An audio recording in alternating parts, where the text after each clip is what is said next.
Points are, पहला, potassium देते समय कभी भी इन्फ्यूजन पंप के बिना नहीं दिया जाएगा अगर हम आईवी दे रहे हैं। सेकेंडली, ओरली दे रहे हैं तो टैबलेट्स को क्रश नहीं किया जाएगा। Thirdly, patient will be on cardiac monitor. चौथा, in the best scenario 40 milliequivalent से ऊपर नहीं दे सकते। पांचवा, पोटेशियम देते समय 60 मिनट से ऊपर का समय हमारे पास होना चाहिए, डायलेटेड फॉर्म में होना चाहिए, कभी भी कंसंट्रेटेड नहीं होना चाहिए, आईवी पुश नहीं होना चाहिए।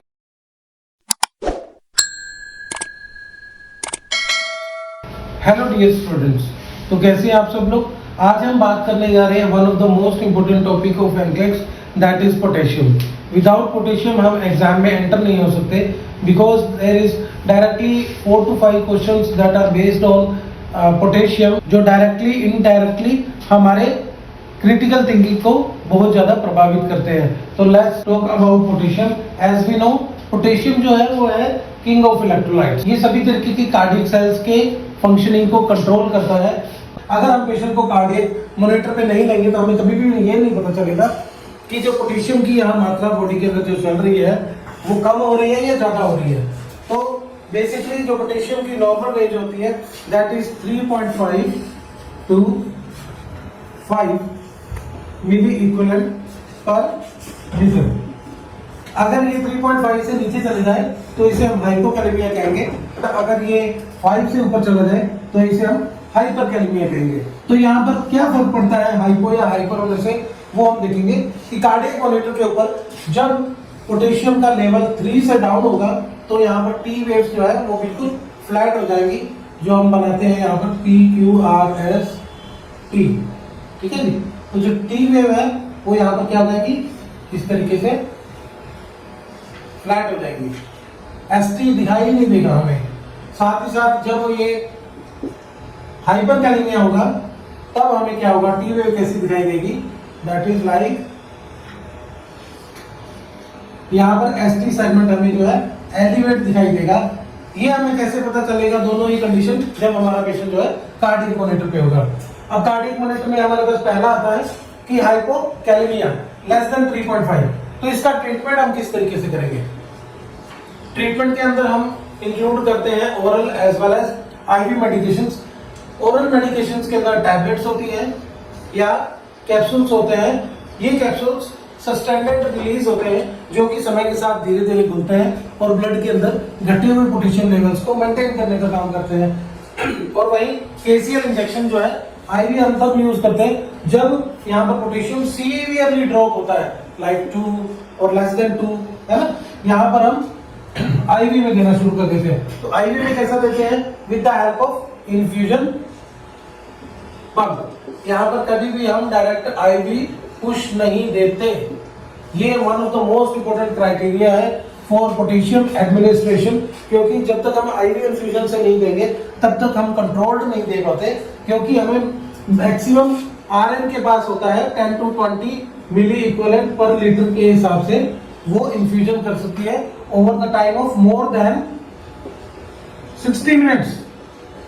अब यहाँ पर अगर क्वेश्चन में एग्जामिनर हमें ये कहता है कि यू हैव टू इन्फ्यूज, कि सीवियरली लो है, you have to infuse within 20 minutes 15 minutes, तो हम यहाँ पर उसे डायरेक्टली क्वेश्चन करेंगे इसके लिए, because we always need 61 minutes, not less than 60 minutes. यहाँ पर हम 60 मिनट, 80 मिनट, 100 मिनट इस तरीके से टाइम लेते हैं। उसके अंदर भी हम 10 to 20 milliequivalent normal conditions में देते हैं। अगर यहाँ पर 30 मिली इक्विवेलेंट या 40 मिली इक्विवेलेंट की बात होती है तो डायरेक्टली हम एक बार एचसीपी से क्वेश्चन करते हैं, और वर्स्ट सिनेरियो है जहां पर हम 40 मिली इक्विवेलेंट लास्ट कर देते हैं। कभी भी 40 मिली इक्विवेलेंट लीटर से ऊपर हम केसीएल नहीं देते हैं। अब हम बात करेंगे हाइपरकैलेमिया की। जैसे मैंने यहाँ पे ईसीजी के अंदर बताया, हाइपरकैलेमिया के अंदर हमेशा टॉल पीक टी वेव्स होगी। टॉल पीक टी वेव से हमें पता चलता है कि जो कार्डियक फंक्शनिंग है वो बहुत जो है यहाँ पर फास्ट और विग्रेस हो रही है। साथ ही साथ हमारी बॉडी के अंदर जो मसल्स है वो भी बहुत तेजी से शिवरिंग करने शुरू कर देते हैं इस टाइम पे। तो हमें इसे कम करने के लिए क्या करते हैं, पहला हमारे पास ऑप्शन होता है के oxalate in the time of normal conditions और sodium polystyrene sulfonate in the time of normal situations, that is C category. C category के अंदर ही हम ओरल ट्रीटमेंट्स करते हैं। सी कैटेगरी क्या है मैं आपको इसके बारे में बताता हूँ। सी कैटेगरी वो कैटेगरी है जब पेशेंट की हालत जो है क्रिटिकल है, और डी कैटेगरी वो है जब पेशेंट की हालत डेंजर में है या नियर टू डेथ है। अब नियर टू डेथ वाली कंडीशन और डेंजर वाली कंडीशन क्या होती है? जब पोटेशियम का लेवल मोर देन 6 होगा तब ऑलवेज जो है पेशेंट आएगा डी कैटेगरी के अंदर, और जब 5 से 6 के बीच में होगा तब आएगा ये सी कैटेगरी के अंदर, यानी कि क्रिटिकल कंडीशन में। इसी के जैसे हाइपो के केसेस में भी सी कैटेगरी के अंदर आता है जब ये 2 से 3.5 के बीच में हो, और अगर ये लेस देन 2 होगा, less than 2 it means it is also in D category, जहां पर आरएन कभी भी आरएन डी कैटेगरी के अंदर बेड साइड छोड़कर नहीं जा सकती और उसे बेड साइड पर रह के ही पेशेंट का ट्रीटमेंट करना होता है। लास्ट हम बात करेंगे डी कैटेगरी के अंदर क्या ट्रीटमेंट होगा। डी कैटेगरी के अंदर हम सीधा यूज करते हैं insulin plus dextrose. As we know insulin cell gates को ओपन करती है और पोटेशियम जो है इंट्रासेलुलर कंपार्टमेंट का इलेक्ट्रोलाइट है।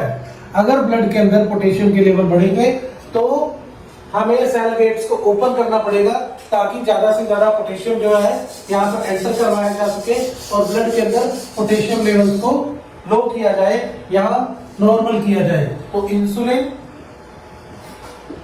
प्लस डेक्सट्रोज, वो भी था जब पेशेंट कार्डियक मॉनिटर पर है। ठीक है जी। और लास्ट यहाँ पर रहेगा पोटेशियम वेस्टिंग डायरेटिक्स।